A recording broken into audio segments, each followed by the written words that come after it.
Defence expert हैं। Sir आपका बहुत बहुत स्वागत है। मौलाना साजिद रशीदी साहब मेरे साथ है, प्रेसिडेंट है ऑल इमाम एसोसिएशन के, उनका भी बहुत बहुत स्वागत है। सबसे पहले जनरल साहब मैं आपके पास आ रहा हूं। गजवाए हिंद करना है, पूरे देश में जो गैर मुस्लिम है उनको मार देना है, भारत का नक्शा बदल देना है। ये चार चेहरे जो आप स्क्रीन पर देख रहे हैं सर, ये चार आतंकवादी थे जिनको जिम्मेदारी दी गई थी। इन्होंने रैके किया, ग्राउंड ऑपरेशन किया, फंडिंग का काम कर रहे थे, एजेंसीज इन्हें धर दबोचा है। इनके निशाने पर देश के धार्मिक स्थल थे। Sir your first reaction on that sir. देखिए, ये बात मैं आपको बता देना चाहता हूं कि ये सर। जो गजवाए हिंद का कॉन्सेप्ट है, ये इसको कहीं ना कहीं मिस इंटरप्रेट करके फैला रहा है। ये जो पाकिस्तान के हैंडलर्स हैं, जो राइट सर। विदेशी लोग हैं, जो भारत को आगे बढ़ने नहीं देना चाहते। देखिए, पाकिस्तान का जो रियल एजेंडा है वो कश्मीर नहीं है। पाकिस्तान का रियल एजेंडा है भारत को to remove India as a threat. ये बात मैं पहले भी कई दफा कह चुका हूं, और उसको करने के लिए उसको भारत को अंदर से खोखला करने की आवश्यकता है। और पाकिस्तान को या इस प्रकार के जो जो ऐसे तत्व हैं जो भारत को आगे नहीं जाने देना समझते, वो लोग इस प्रकार के चीजों को, उन्माद को फैला करके और उसके थ्रू भारत में अस्थिरता फैलाने का प्रयास कर रहे हैं। पहली बात तो ये है। देखिए, ये जो बात है ये कोई नई नहीं है, बहुत सालों से इसके ऊपर बातचीत हो रही है। शायद आजादी से पहले से ये जो चीजें हैं, इनको कहीं ना कहीं गजनवी और इनके साथ भी जोड़ करके देखा जाता है। मैं इतना ज्यादा इतिहास पर जाने की कोशिश नहीं करूंगा, लेकिन एक बात बिल्कुल निश्चित है कि आज के समय में ये निश्चित रूप से पाकिस्तान और जो हैंडलर्स हैं, जो कि भारत में ऐसे लोगों को मानसिक तौर पे उनको इंडोक्ट्रिनेशन तो नहीं कहूंगा, लेकिन उनको उनको मेंटली उनको इस प्रकार से कोशिश करते हैं कि वो इस चीज में आ जाएं। इसके तरीका क्या हो रहा है, देखिए कि वो जो टेक्नोलॉजी की मदद लेकर के उनका ब्रेन वॉश करने की कोशिश करते हैं, और वो ब्रेन वॉश करके उनको इस तरीके से तैयार करने की कोशिश करते हैं कि वो भारत में इस तरीके ऐसे करना शुरू कर दे। और मैं ये बता सकता हूं आपको कि ये जो इकोसिस्टम है स्लीपर सेल्स का या टेरर सेल्स का, ये कोई नई चीज नहीं है। ये दशकों से, मतलब आजादी के 1950 का जो दशक था, उस समय से ये टेरर सेल जो है वो पूरे भारतवर्ष में फैली हुई हैं। और वजह मैंने आपको बता दी, क्योंकि उस समय से लोग भारत को खोखला करने का प्रयास कर रहे हैं। और एक बहुत अच्छा उनको तरीका मिलता है कि आप एक एंटी प्रो इस्लामिस्ट और एंटी बाकी लोगों के लिए, मैं वो शब्द बताना चाहता हूं, एंटी काफिर, जो मुसलमान नहीं है उसके खिलाफ आप ऐसा उनके अंदर जज्बा भर देते हैं जिसकी वजह से वो इस प्रकार के काम करने के लिए तैयार हो जाते हैं। और ये जो हो रही है, ये जो हरकत आपने देखी है, 4 लोग अरेस्ट हुए हैं, ये मुझे लगता है बहुत बड़े मॉड्यूल का हमने बस्ट करने की कोशिश करी है। और आने वाला समय ये बताएगा। मैं आगे जाके अगर समय मिलेगा तो मैं और आपको समझाने का प्रयास करूंगा कि किस प्रकार से एक्टिविटी इस मसले पर आज हम बहुत बेहद डिस्कशन करें। रशीदी साहब भी मेरे साथ है। रशीदी साहब, जब भी आपके साथ हमने डिबेट की है, आप हमेशा यही कहते रहे हैं कि इस तरह के मॉड्यूल्स इस्लाम का एक गलत इंटरप्रिटेशन सोसाइटी में भेज रहे हैं। आपने हमेशा ये बात कही है कि इस्लाम कभी भी किसी को मारने की बात नहीं करता, इस्लाम कभी भी किसी धर्म को दबाने की बात नहीं करता, इस्लाम कभी भी किसी धर्म को ख़त्म करने की बात नहीं करता। लेकिन ये जिहाद के नाम पे, गजवाए हिंद के नाम पे जो यूथ है, ये देखिए जो चारों हैं आतंकवादी, यंग हैं, 22 साल, 24 साल, 21 साल इनकी एज है, और इस तरह की चीजों में ये मुफ्तला रहते हैं। कहां कमी रह गई है, कहां हम नहीं देख पा रहे हैं बच्चों को? देखिए, एक चीज तो मैं आपको बता दूं। हाँ। मेजर साहब बैठे हुए हैं, ये लोग भी इस्लाम को स्टडी करते हैं, इस्लाम को समझते हैं। आपने जो अभी इंट्रो में गजवाए हिंद के बारे में बताया है, वो सरासर गलत है। गजवाए हिंद का मतलब ये नहीं है कि जो भी हिंदू है या काफिर है उसको जो है मार दिया जाए या उसके खिलाफ जंग, बिल्कुल भी नहीं है। आप बताएं। गजवे का मतलब ये है, गजवा उसको कहते हैं जो नबी पाक सल्लल्लाहु अलैहि वसल्लम के जमाने में, मोहम्मद साहब के जमाने में, जिसमें मोहम्मद साहब खुद मौजूद हुआ करते थे, उसको गजवा कहा जाता था, जिसमें आप खुद मौजूद होते थे। अभी आप तो नहीं है, दुनिया से पर्दा फरमा गए, जिंदा नहीं है, तो अब गजवा होने का कोई मतलब ही नहीं है। इस बात को समझ लीजिए अच्छी तरह। ये मैं इस्लामिक थ्योरी बता रहा हूं आपको। रही बात कि काफिरों को मारना या जो गैर इस्लामी लोग हैं उनको खत्म करना, इस्लाम में ऐसा कुछ है? बिल्कुल ऐसा कुछ नहीं है, बिल्कुल ऐसा कुछ नहीं है।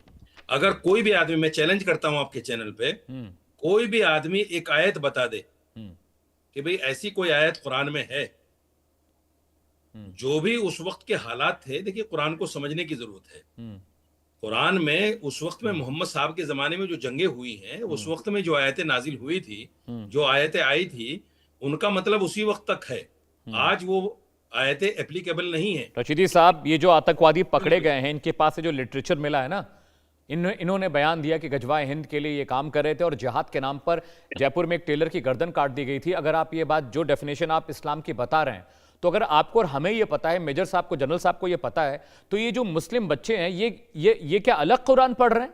क्या ये अलग तालीम ले रहे हैं? ये अलग मदरसों में जा रहे हैं? इनको तालीम देने वाले मौलवी फकीर क्या अलग हैं? आप जो डेफिनेशन बता रहे हैं, इनके पास से जो लिटरेचर मिलता है, जो ऑडियो मिलता है, उसमें तो अलग ही कहानी बयां करते हैं ये।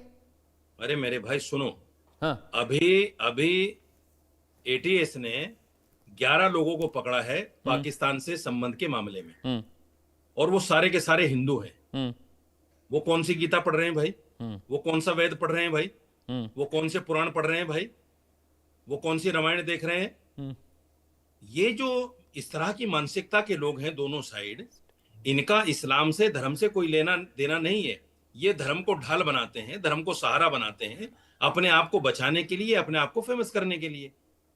इस्लाम, आप मुझे बताइए, जो इस्लाम ये कहता हो कि जिसने किसी एक इंसान को मार दिया, वो ऐसा है जैसे पूरी इंसानियत को उसने खत्म कर दिया, तो वो इस्लाम आपको सुसाइड बम्बर बनने के लिए या कहीं भीड़ भाड़ में बम रखने के लिए कैसे इजाजत दे सकता है भाई?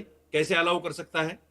आप लोग, मैं नहीं समझता कि भाई आप जर्नलिस्ट होकर कुरान को, इस्लाम को पढ़ते नहीं हैं, या पढ़ना नहीं चाहते, या जो आपको थ्योरी बता दी जाती है, या जो आपको स्क्रिप्ट लिखकर दे दी जाती है, साहब, ये बच्चे आगे कह बढ़ा रहे देते हैं, ये स्क्रिप्ट नहीं, थ्योरी नहीं। इतने ज़हीन हम लोग हैं, इतने ज़हीन हम हैं कि हमें पता कि क्या पढ़ना है, क्या नहीं पढ़ना है। लेकिन ये बच्चे जो बयान दे रहे हैं ना, उन बच्चों की बात कर रहे हो। कन्हैया कुमार की गर्दन काट दी एक मुस्लिम युवा ने।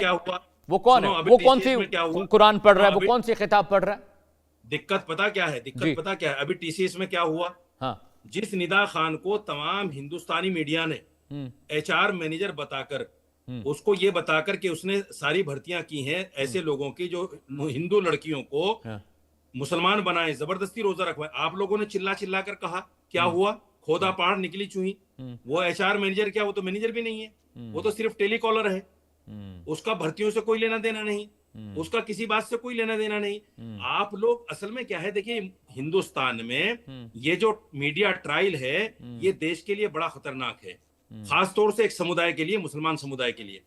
जो बच्चे पकड़े जाते हैं उनका मीडिया ट्रायल कर दिया जाता है और उनको आतंकवादी बताया जाता है। वही बच्चे 10 साल पहलगाम में जो आतंकवादी मार कर चले गए रशीदी साहब हमारे लोगों को, अरे पूरी सुनो भाई, अब वो तो मीडिया ट्रायल नहीं था। हिंदुस्तान में यूं, आप भी हिंदुस्तान में हैं, मैं सैकड़ों बच्चों की लिस्ट आपको दे सकता हूं जो 15 साल के बाद, 20 साल के बाद, एक लड़का 36 साल के बाद बाइज्जत बरी हुआ। क्या करोगे आप? उसकी जिंदगी खराब कर दी आप लोगों ने मीडिया ट्रायल करके। क्या करोगे आप? कानून अपना काम कर रहा है रशीदी साहब। पछतावा नहीं, ये काम नहीं है। कोर्ट कचहरियां मीडिया के हिसाब से नहीं चलती, supreme court, high court media के लिहाज से नहीं चलते रशीदी साहब। अरे मेरे भाई, ये काम नहीं है। ये काम, देश में एक सिस्टम है, अगर आप ही को तय करना है कौन आतंकवादी है, कौन क्या है, तो फिर तो ये जो सिस्टम है सरकार का, सारा खत्म कर दीजिए, फिर आप ही तय कीजिए कौन। नहीं, मीडिया तय कुछ भी नहीं करता है। High court, supreme court media के लिहाज से नहीं चलते। मीडिया का नैरेटिव देश के कानून को कंट्रोल नहीं करता, पार्लियामेंट को कंट्रोल नहीं करता रशीदी साहब। माफी चाहता हूं, ये तो गलत बयानी है आपकी। जब तक कोर्ट से कोई आदमी साबित ना हो जाए कि मुजरिम है, मुलजिम है, आप लोग कोई नहीं होते उसको साबित करने वाले, जनरल साहब, हम साबित नहीं कर रहे, हम सिर्फ खबर और सूचना पहुंचा रहे हैं। आप लोग हैं रशीदी साहब, बिल्कुल बिल्कुल बिल्कुल, असल मुजरिम आप बिल्कुल। हाँ जनरल साहब, नहीं, बिल्कुल बिल्कुल बिल्कुल। मैं रशीदी साहब के बयान से बिल्कुल सहमत नहीं हूँ, बिल्कुल भी। एक तो मीडिया, और खास करके आपका जैसा बेहतरीन जो एंकर है, इस प्रकार की किसी भी चीज को कोई नहीं करता। आप बिल्कुल साधारण तौर पे फैक्ट्स को बता रहे हैं। ये 4 बच्चे, अरे बच्चे अगर कह रहे हैं तो अरेस्ट हुए हैं, इनके पास से सामान मिला है, इनके पास से जो बम बनाने का सामान मिला है, आईडी तैयार करने का सामान मिला है, लिटरेचर मिला है, वीडियोस मिले हैं, ऑडियोज मिले हैं। ये तमाम चीजें ऐसी कोई आम बात नहीं है। ये मैं बता रहा हूं कि जब तक हमको सबको, अगर रशीदी साहब को ये समझना है कि ये सबको जो एंटी मुस्लिम हो रहा है, तो इनको भी अपने लोगों को, मुझे लगता है इनको बताने की जरूरत है कि ये जो काम कर रहे हैं ये ठीक नहीं है। आप इस बात को समझिए। जो आपने पहलगाम का हवाला दिया, उसके बाद जितने भी हवाले हम दे रहे हैं, वो जो रैकेट पूरा का पूरा नेताजी सुभाष मार्ग पे लाल किला के पास ब्लास्ट हुआ, उसके बाद जो निकल करके आया है, वो तमाम चीजें क्या है। मैं आपको ऐसे उदाहरण दे सकता हूँ, 1965 के लड़ाई में जब आपका रास्ता जहां से सेनाएं निकलने वाली थी, उस रास्तों को खोद दिया गया, वो क्या था। ये लोग ऐसे हैं जिनको मैंने थोड़ी थोड़ी देर पहले भी कहा, पाकिस्तान और भारत विरोधी ताकतें इनको उकसा रही हैं, रशीद और साहब, मैं आपके पास आ इनको इस्लाम के नाम पर गलत इनका इंडोक्ट्रिनेशन हो रहा है, इनकी ब्रेन वॉशिंग हो रही है, और इस वजह से ये तमाम काम कर रहे हैं। मैं आपको दो चीजें बताना चाहता हूं, आपको ताकि पर्सपेक्टिव क्लियर होगा। मैं एक ऐसी रेजिमेंट से आता हूं जिसमें मुसलमान ट्रूप्स हैं। मैंने अपने जीवन भर हर हफ्ते मस्जिद में गया हूं मैं। तो आप इस बात को न समझें कि आप जो जो इस्लाम को कोई समझता नहीं है। भारत में बहुत लोग हैं, और डीजीपी साहब यहाँ पर आए हुए हैं, बैठे हैं, वो मेरे बहुत मित्र हैं। मैं जानता हूं किस प्रकार से वहां हम चीजें देख रहे हैं। एक एक जगह इस चीज को देखा जाता है, और इस्लाम को बदनाम करना, या अगर आप ये समझते हैं कि इस्लाम को गलत तरीके से प्रोजेक्ट किया जा रहा है, उसकी भी जिम्मेवारी कहीं ना कहीं उन लोगों की है जो अब दारुल उलूम ने 2025 में, एक मिनट, रशीद साहब, मुझे वैद 2025 साहब में के जो पास जाना, मैं फतवा आपके जारी पास आ किया रहा था, हूँ। एक रिएक्शन में वैद एक साहब का ले सेकंड प्लीज प्लीज, जनरल साहब। हाँ, अमित मैं बता रहा हूँ। जनरल साहब। दारुल उलूम ने, उन्होंने कहा था सुन्नतुल नसाई का चीज का, उसका दे करके, हवाला दे करके उन्होंने फतवा जारी किया था। जी। इस तरह की चीजें इन लोगों को उनको संभालने की आवश्यकता है। ऐसे जो अच्छे लोग हैं, ये उनको उनको ये बताने की जरूरत है। मैं यही कह रहा हूं कि बल्क खराब नहीं है, लेकिन जो लोग खराब हैं उनको उनको खराब करके और भारत में अस्थिरता फैलाने के लिए उनको इस्तेमाल किया जा रहा है। और ये जो बात हम कर रहे हैं, ये वो जो निदा खान क्या थी क्या नहीं थी, वो तमाम निकल करके सामने आएगा। आपको पता होना चाहिए कि इस प्रकार के रैकेट्स पूरे हिंदुस्तान में चल रहे हैं, और इसकी वजह है, और वो वजह आपको समझने की आवश्यकता है। और अगर चाहते हैं हम कि किसी प्रकार से हम लोग अपने आगे चलते रहें, तो इस चीज को चेक करने की जिम्मेदारी भी आप लोगों की, मुझे लगता है, ये है। Right sir. एसपी वैद साहब भी मेरे साथ जुड़ गए हैं, फॉर्मर डीजीपी हैं जम्मू कश्मीर पुलिस के। सर, बहुत बहुत स्वागत है, बहुत शुक्रिया, आपने हमारे लिए वक्त निकाला। रशीदी साहब मेरे साथ हैं और जनरल साहब मेरे साथ हैं। सर, ये कहा जा रहा है कि गजवाए हिंद जैसा कुछ भी नहीं है, जिहाद जैसा कुछ भी नहीं है, इस्लाम में ये चीज़ें नहीं है, लेकिन जो आतंकवादी पकड़े जाते हैं सर, उनके पास जो लिटरेचर है, सर आपने हज़ारों ऐसे मिशंस किए हैं जम्मू कश्मीर में, वैली में, आपको पता है।